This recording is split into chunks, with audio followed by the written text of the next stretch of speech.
Well, moving on now, tonight we are waiting for soil tests from Fort Washington that will determine whether or not homeowners on that precarious hillside will ever get to go home. The slope started sliding 2 weeks ago, forcing dozens of residents there to evacuate.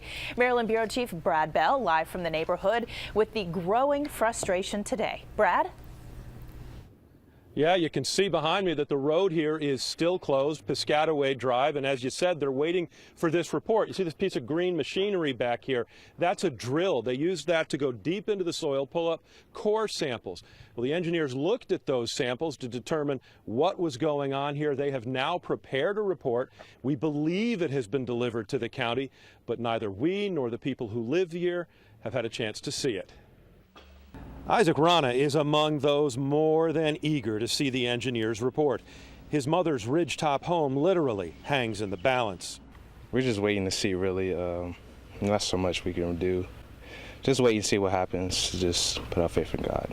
Surveyors, geologists, and engineers are still taking careful measurements along Piscataway Drive to determine if the failed slope is still moving. But with the initial testing complete, the firm hired by the county is making its initial recommendations. It's very important. It'll give us the direction. It'll give the residents the direction that we need to take going forward.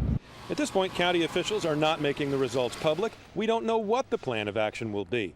But the last time a slope failed in the county, claiming portions of these houses along Yorkville Road, nothing could be done.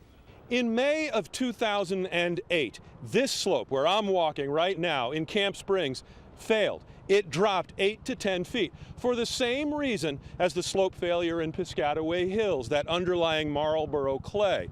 Well, the bad news for those evacuated from their Fort Washington homes now is that engineers never found a way to stabilize this land. The county bought these properties and demolished all the homes that stood here. After cleaning the rotten food out of his refrigerator, Isaac Rana told us he prays it doesn't come to that. It's been hard. Everything's going fine now. Everything's under control. So we just stick together.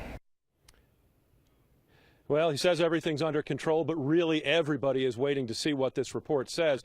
Keep in mind, this is going to be what the engineers believe can be done here, if anything, to stabilize this hill, to stabilize this roadway so the 22 homes down there can be accessed, and also to tell the county whether or not the homes on the top of the hill can even be saved.